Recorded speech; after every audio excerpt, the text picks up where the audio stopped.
voltamos a apresentar o Horizonte Debate, hoje discutindo a polêmica da publicidade infantil. Sérgio, a palavra é sua. Então, foi até bom, porque eu vou pegar um gancho na fala da Tânia. Sobre essa questão dos produtos. Você, mais no começo do programa, falou quem é o cliente, para quem que a gente faz a propaganda. Ou seja, o cliente é o anunciante, é a marca, é o produto, é o serviço que está sendo mostrado, né? E o consumidor é quem vai estar recebendo aquela mensagem. Mas quem é que está pagando a conta para a agência de propaganda, para o publicitário? É o cliente.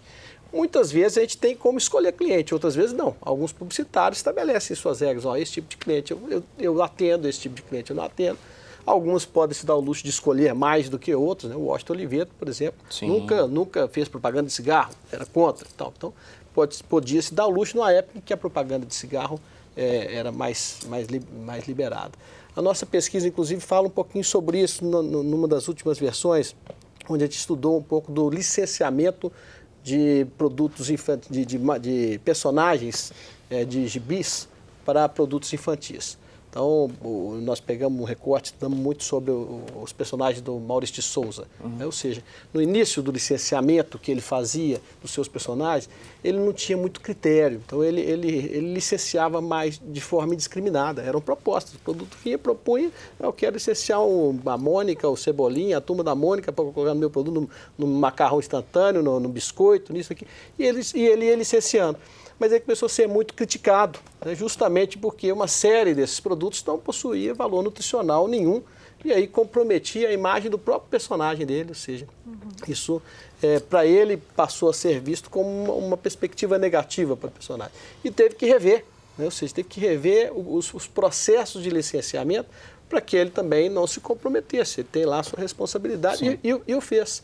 Ou seja, hoje ele é muito mais criterioso para poder licenciar Sérgio, produtos. eu me lembro, a Disney, por exemplo, tem uma fama, numa história, de não abordar muitas questões sexuais nos filmes, né? Sim. De um produto, um sutiã com enchimento de uma personagem de princesa da Disney.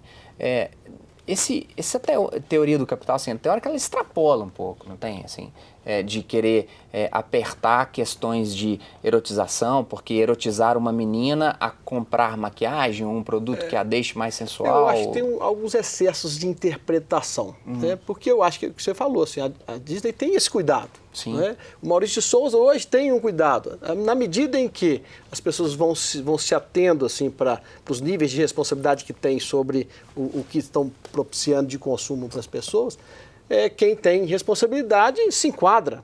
Quem não tem, deixa correr. Não é? E eu acredito que tanto o Maurício Souza, como dizem, como as grandes marcas estão atentas para isso, porque sabem o quanto é negativo para a própria imagem de marca se ela é vinculada a algo que no processo de consumo é muito negativo. Agora, em outra conversa, né, Renata, assim, a gente fica pensando se as empresas não estão preocupadas com possíveis indenizações também, né? Mas nesse aspecto eu sou extremamente radical. Maquiagem para criança, para mim, não pode existir. E salto para criança não pode existir. Biquíni de bojo, também, né? Sutiã com enchimento para menina não pode existir. Isso é uma completa distorção. Porque esse produto, ele é feito para adulto. Então, por que ele está sendo oferecido para criança? Nisso eu sou extremamente radical. Mas a linha entre a Barbie, me lembro de uma Barbie que era só o rosto da Barbie para que a criança pudesse pintar a Barbie. Existe, né? Assim, a linha para definir o que é certo e o que é errado nesse sentido, ela é muito tênue, não é? Por isso que eu acho que a psicanálise ela tem um valor nesse aspecto, porque ela nos possibilita, de alguma maneira, estudar esses impactos, escutar as crianças que estão impactadas com isso. No consultório, dia a dia, as famílias estão às voltas com a quantidade excessiva de horas de pornografia, assim, a dificuldade que é você manter a infância das crianças, porque a infância ela vai sendo diminuída, Mas eu acho que isso entra muito na questão dos valores, tanto da sociedade quanto das famílias, né? Porque nessa linha eu também acho que tem determinados produtos que vão sendo tão mal cuidados em termos de direcionamento para o público que começam a ser questionados. Mas você pega, por exemplo, a questão dos brinquedos que estimulam violência.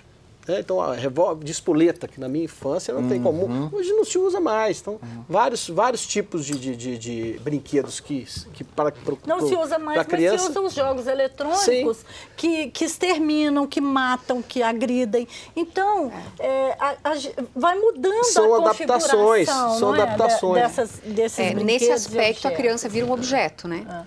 Um objeto, inclusive, de prazer sexual de adulto, né? Porque não é normal você ver uma criança dançando funk do jeito que hoje em dia são tão estimuladas a fazer, né? Porque tem lá a menininha do funk, que tem lá, que faz sucesso no YouTube. E para ela participar do concurso de auditório, ela tem que ter pelo menos 2 vídeos no YouTube. Mas sabe porque isso tornar a criança objeto. Esses caminhos são muito fáceis.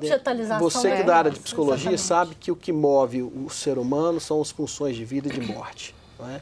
E se isso for tratado de forma leviana, né, na publicidade, isso é muito perigoso. Porque o ápice da representação da pulsão de vida é a questão sexual e da pulsão de morte é a violência. São os dois grandes apelos que, por vezes, aparecem. No cerne da nossa discussão, acho que tem o fascínio que a sua ciência coloca, que é o fascínio de convencer, de mostrar, de manipular, né? Que desde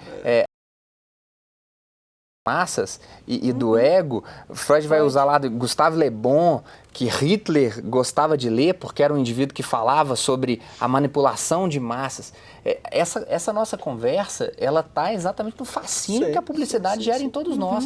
Como que uma peça pode influenciar a nossa discussão entre ser piegas ou não de querer uma vida onde as nossas filhas, por exemplo, vestirão um vestido até para baixo do joelho, ou sairão dançando o que a Anitta está cantando por agora. Eu acho que isso é algo claro. E muito particular nas famílias também, né? Essa venda de uma nova estética para a criança, isso não pode passar despercebido por nós. Né? Essa erotização cada vez mais precoce. A obesidade. A questão da obesidade e a questão também da anorexia, que os transtornos alimentares, eles de alguma maneira são propiciados. Eu não diria que eles são determinados por isso. O Sérgio tem razão, não é isso que determina, mas isso contribui, isso influencia. E os pais precisam estar atentos. Às vezes está vendo carrossel, mas está vendendo um produto ligado, porque a menina está segurando uma bola lá, a menina do carrossel está cantando e segurando uma bola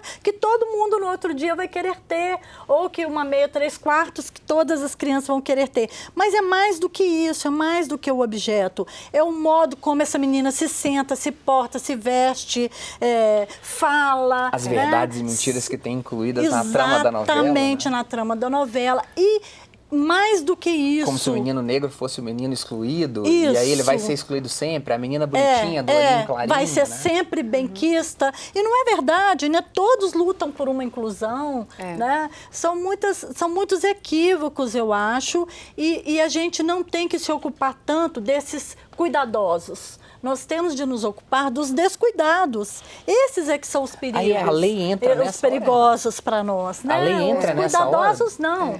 Daqueles que não se cuidam, a lei precisa de entrar e intervir nessa hora. Eu acho que sim. Porque quem é cuidadoso segue o princípio, segue regras. Claro. Toma cuidado para não errar. Isso. Às vezes erra, mas toma cuidado para não errar. O que precisa haver é uma fiscalização e uma punição. Mas as regras, elas já existem. E para mim, essas regras são suficientes. Eu fico até feliz quando os meus filhos pedem um brinquedinho que eles viram na TV, brinquedo, né?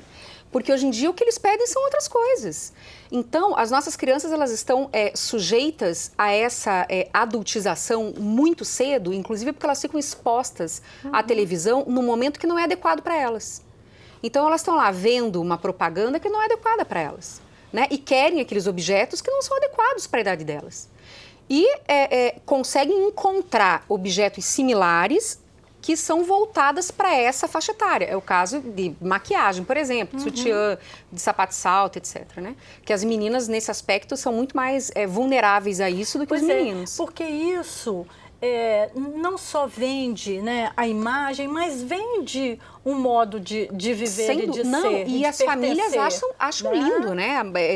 Tem família que, inclusive, incentiva esse tipo de atitude, né? Sem se dar conta do risco que isso gera. E tem outras que já querem fazer impedimento disso, tolir ou barrar, mas elas não conseguem, porque a indústria da moda, a indústria, né, da publicidade, ela é muito forte e a gente não encontra, às vezes, produtos. E isso tem muito exemplo, né? O exemplo dentro das próprias famílias. Então, às vezes, a gente vê mãe e pai que está criticando a criança por querer consumir, mas a própria mãe e o próprio pai são hiperconsumistas, né? Então, o exemplo vem dentro de casa. Gente, o certo e errado sempre existiu, vai continuar existindo. Acho que o caminho que a Renata falou é esse mesmo. A pesquisa que a gente fez aponta muito para isso, para a educação. Educação para o consumo, para que tanto as crianças, né, e os futuros adultos, depois também ajudando nesse processo, possam lidar melhor com o processo de consumo. Porque eu acho que não tem como cercar de todo esse problema. Claro. Tem como tentar regular mesmo a partir dos instrumentos que já existem. E aí, educação e fazer valer as leis que já existem. Eu acho que no Brasil tem muito disso, né? Sérgio, falta de Tânia, cumprimento das Renato, leis. Obrigado demais pela presença. O bom debate com um tema polêmico é aquele debate que se estende aí na sua casa. O Horizonte Debate termina por aqui. Acompanhe a programação da TV Horizonte pelo site e pelas redes sociais. Obrigado pela sua companhia e um abraço. Até o próximo programa.